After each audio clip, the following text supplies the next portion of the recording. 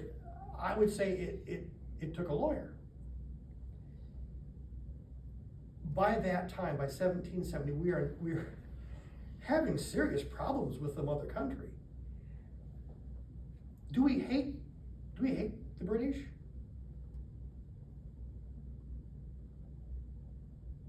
No. We are British. Why are we having problems with the mother country? It's not the king. We love our king. It's Parliament. As I say, wars are expensive. We've had several wars on this continent already. We call the most recent one the French and Indian War, but the rest of the world calls it the 7 Years' War. How do we get money to pay for a war? Taxes. We all pay taxes, we must. If you want social services, you must pay for taxes. You must do it. But it's by the British Constitution, who is allowed to tax the people? Those that are elected by the people. In Massachusetts, where are the men that we elect to represent us? Where do they meet? They meet in Boston. In Virginia, where do they meet? Williamsburg. They are your local elected legislature. They may tax you for special reasons. The people that sit in London in Parliament, how many of those do we elect? None. Not one. So, by the British Constitution, since they are not elected by us, they may not tax us. They do not have that right. But they come up with different ideas of how to tax us without calling it a tax. They call it many different things. A tariff, or a duty, or a fee. It doesn't matter what you call it, what is it? It's a tax. So we're having great problems with this. The Stamp Act was one of the first ones that came. Thankfully, when we complained and complained and complained and complained, Parliament listened and they rescinded the Stamp Act. It was a very short-lived act. I believe it is the shortest-lived act in parliamentary history to date. And it's going to hold true into your time. But we are having some very serious problems with the mother country. They start sending troops here. You don't have that problem down in Virginia. You don't have any troops garrisoned in Virginia, but we do in Boston and in Massachusetts. So when the Boston Massacre happens, very small massacre, only 5 men were killed. It's a very small massacre. But when these men are killed, the soldiers that shot them are arrested on charges of murder. Understand what murder means. The key word is intent. These men intended on shooting people and killing them. When I was approached by the Attorney General of Massachusetts and said, John, I think you should represent these men. No one is hearing them. No one's hearing their case. And in law, that's the one thing you learn. Everyone has a story. Everyone's story should be heard. And these men were being accused of murder, which I might see them being accused of manslaughter. Manslaughter is not murder. Different. There's no intent involved. It's the heat of the moment, or an accident, or self-defense, something like that. I felt that these men were charged incorrectly with murder. They should have been charged with manslaughter. Yes, they shot 5 men and they killed these 5 men. but I didn't believe that they had the intent of willful murder. They deserved representation, as any other Briton deserves. That's one of the wonderful things of being British, one of the things that we have held on to when we formed our new country, that you are innocent till proven guilty. That's everyone's right, no matter who you are, no matter what color you are, no matter what sex you are. You're innocent till proven guilty. So I believe these men deserved representation. And I think I clearly proved it was not willful murder. The court seemed to agree with me. 2 of the men were burned in the face. M for manslaughter. The rest of them were found not guilty. So these 2 men are going to have a mark, an M on their face for the rest of their life.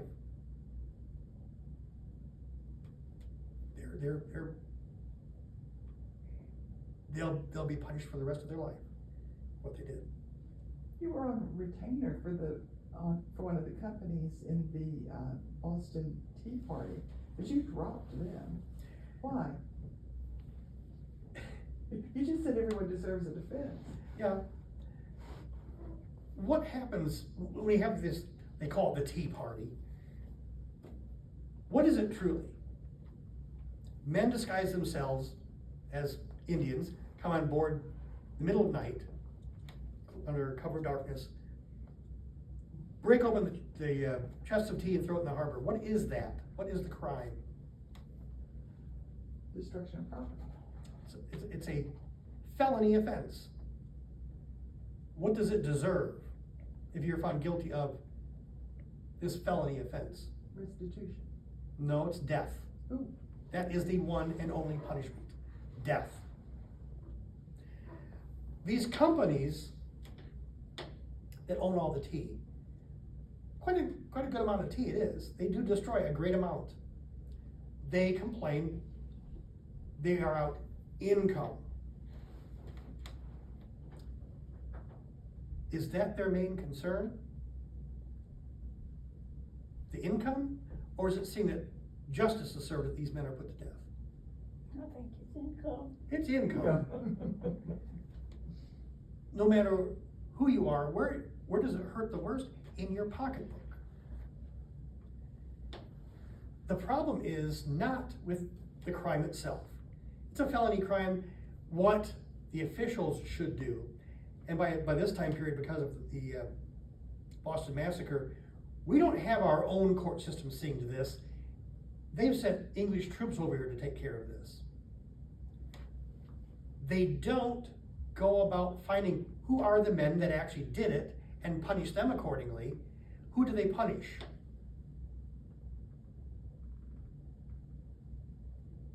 The whole colony, right?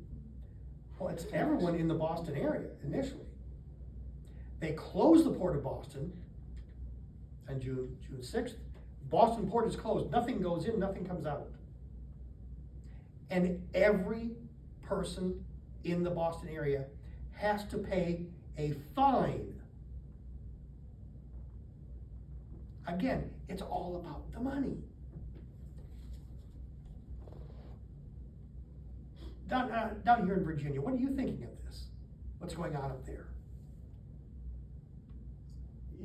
What if that happened here? What if some men went on board a ship in the middle of the night and destroyed something of great value here? They did in Yorktown.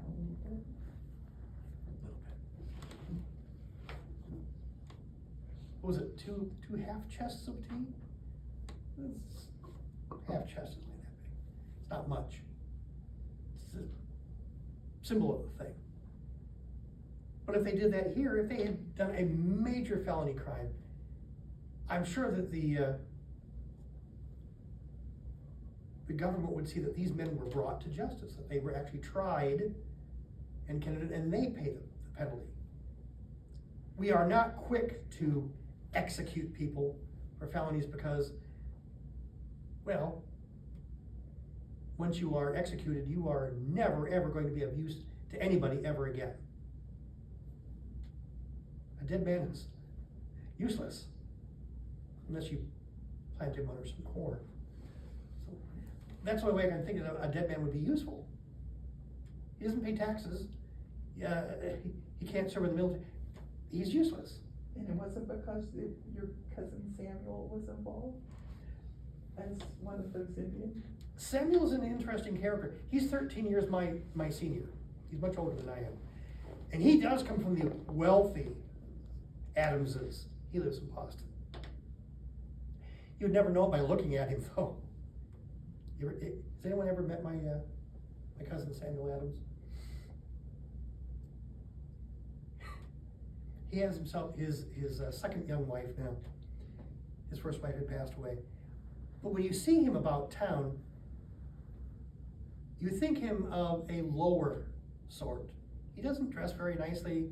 His clothes are always rumpled. He's been wearing the same brown coat, I think, as long as I have known him.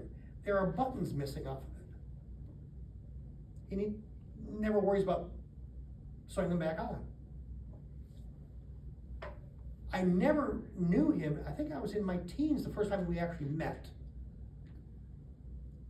He was already into his 20s, perhaps late 20s by that time. Not a great man of business, but he inherits. So he lives adequately. He and his wife live in a very small brown house with peeling paint. That's what I always notice when I go to visit. The paint is flaking off terribly. They live not too far from the waterfront in Boston. If Sam was actually arrested and tried and convicted, he would, I would suppose, deserve what he gets. But none of the men were even sought. It turned out it wasn't about the crime and those men. It turned out to be about the principle. Down here in Virginia, what is your main thoroughfare for commerce? Well, what comes in from the ocean? Ships. Chesapeake Bay. That's where the ships come in. Williamsburg, of course, is not a port city, but it functions like one. What if Parliament decided they're just going to stick their thumb up and close up Chesapeake Bay and not let anything else in? That affects a great amount of people. I know, like I said, in the early days, not all the colonies got along. Down in Virginia, I know you think that we are a bunch of hotheads in Massachusetts. We act before we think. In Massachusetts, we think, what is wrong with those Virginians? They think, and they think, and they think, and they think some more. And maybe after they've thought about it some more, maybe they'll act. Too slow. Probably the heat down here causes you to move much slower than we do up north. We have to move quickly to stay warm. But even the legislature here in Virginia, from my talks with Peyton Randolph and your gentleman that came to Congress, they start thinking, if Parliament is allowed to close Boston Harbor, what's to stop them from closing anything else? Chesapeake Bay, the Outer Banks, they could close anything they wish. That concerns everyone. So through all the colonies, I know they did it in Virginia as well. In 1774, when Parliament is putting more and more restrictions on us, the colonies,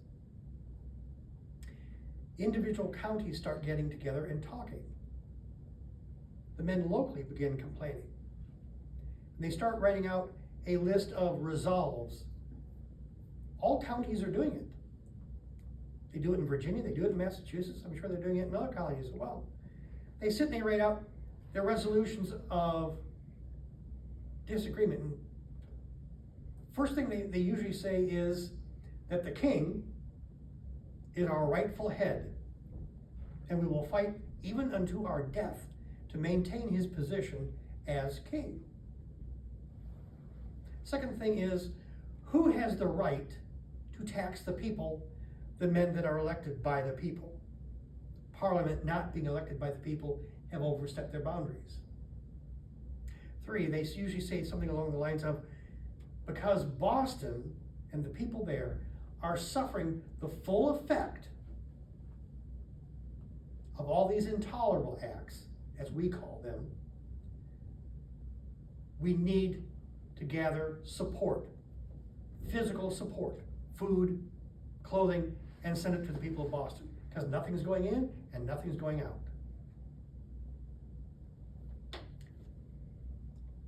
Everyone is starting to be drawn into the argument. It's not just the high legislatures, it's everyone now. So, an interesting time when you start seeing the colonies working together. That's why I think the Continental Congress is an amazing thing. We got, well, most of the colonies to go. And most of them agreed. But I think that was mainly because of one man, not me, Peyton Randolph. He was the president till he became ill and stepped down and eventually passed. But he was the one that was drawing us together to all sit around, as they say, the table and talk. It's been a very, very interesting 50, 60 years. But weren't you the one that convinced Thomas Jefferson to write the Declaration of Independence? And didn't you write part of it, probably? Have you ever met Mr. Jefferson? He has a rather high, rather squeaky-ish voice. He's not the greatest orator. But he has a wonderful mind. And he writes quite well. He writes about anything and everything. They wanted initially me to write this declaration. It doesn't matter who sits down and writes it all out. There was a committee of 5 of us put together to work on it. But Mr. Jefferson seemed to have the best writing skills of all of us. It took some convincing, but I think we made the proper choice.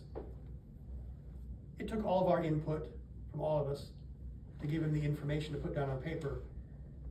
It's essentially the same things as going in those resolves I was talking about. They just don't say resolved. But we're setting down on paper what our individual complaints are. It's like making a case in court.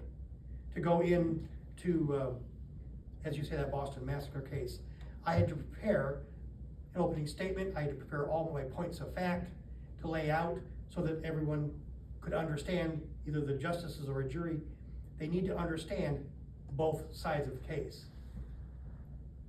So you have to prepare, and that's what we were doing. We were preparing our case in the Declaration of Independence. Here are all the grievances we have. So therefore, we're declaring our own independence. Would you have written it if you didn't believe you needed a Virginian to write it so that Virginia would come on board? By that time, Virginia is already on board. When does Virginia declare its independence? May 15th, 1776. Who else has declared their independence by that time? No one. They take a stand on their own, and they even send copies of the Virginia Declaration of Rights, the Constitution, things like that, to Philadelphia. Basically, they come up with handouts and go, look what we've done. Can this be done for all of us together?